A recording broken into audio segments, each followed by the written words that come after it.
కర్నూలు జిల్లా Emmiganur RTC depot manager అధ్యక్షతన ఏర్పాటు చేసిన ఎమ్మిగనూరు నుండి బెంగళూరుకు 2 నూతన ఆర్టీసీ బస్సుల ప్రారంభోత్సవ కార్యక్రమానికి ముఖ్య అతిథులుగా MLA doctor BV Jayanageswara Reddy హాజరయ్యారు. ముందుగా ఆయన ప్రత్యేక పూజలు నిర్వహించి రిబ్బన్ కట్ చేసి ప్రారంభించారు. అనంతరం MLA doctor BV Jayanageswara Reddy బస్సును స్వయంగా నడిపారు.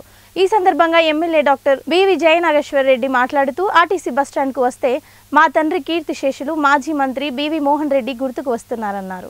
గతంలో తన తండ్రి హయాంలో బస్టాండ్ ఏర్పాటు అయ్యిందని, మళ్ళీ ఈ రోజు కూటమి ప్రభుత్వం ఏర్పడి ముఖ్యమంత్రిగా చంద్రబాబు, ఎమ్మెల్యేగా గెలిచిన నేను అభివృద్ధిలో భాగంగా ఎమ్మిగనూరు నుండి శ్రీశైలం, బెంగళూరుకు 2 నూతన ఆర్టీసీ బస్సుల ప్రారంభోత్సవం చేసినందుకు చాలా సంతోషంగా ఉందన్నారు. మీరు నా చేతికి ఇస్తే దానికి బ్రహ్మాండంగా మనకు ఎక్కడా లేనటువంటి ఇన్ఫ్రాస్ట్రక్చర్ తయారు చేసుకునేది. ఎందుకంటే ఈ షెడ్ కానీ ఈ యొక్క కార్యక్రమాలు కానీ ఆర్టీసీ డిపో ఏ అనుభవం చూసినా గుర్తుకొచ్చేది నా తండ్రి బివి మోహన్ రెడ్డి గారు.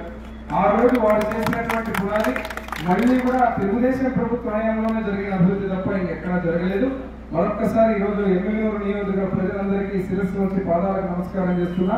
ఎందుకంటే మళ్ళీ నాకు ఈరోజు ఎమ్మెల్యేగా రెండవసారి అదేవిధంగా ఇక్కడ ఉన్నటువంటి అన్ని అభివృద్ధి కార్యక్రమాల్లో పాల్గొనేటువంటి అవకాశాన్ని కలిగించి వారు సేవ చేసుకునే అవకాశాన్ని కలిగించినందుకు ధన్యవాదాలు తెలియజేస్తూ, మరొక్కసారి కొత్త బస్సులు వచ్చినటువంటి మన ఆర్టీసీ ఎమ్మిగనూరు డిపోకు ఈ ఆర్టీసీ యాజమాన్యానికి అదే రకంగా డిఎం గారికి అందరికీ శుభాకాంక్షలు తెలియజేస్తూ సెలవు తీసుకుంటాం. చంద్రబాబు నాయుడు గారిని కలవడం జరిగింది.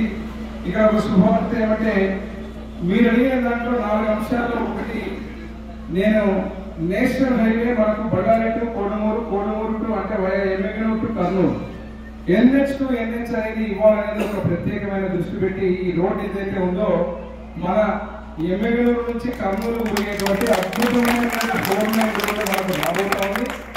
అంతలోపలే మళ్ళీ R&B నుంచి కూడా ఆ నిధుల్ని కేటాయించి, మీకు గుర్తుండే ఉంటుంది 2014లో నేను ఎమ్మెల్యే ఉన్నప్పుడు వేసిన రోడ్డు తప్పది, మళ్ళీ మన ప్రభుత్వం వేసిన రోడ్డు తప్ప ఈ రోజు వరకు కనీసం ప్యాచ్లు కానీ గుంతలు కూడా సక్రమంగా పూర్తి చేయాల్సిన పరిస్థితి. కాబట్టి ఇప్పుడు నేను కూడా గత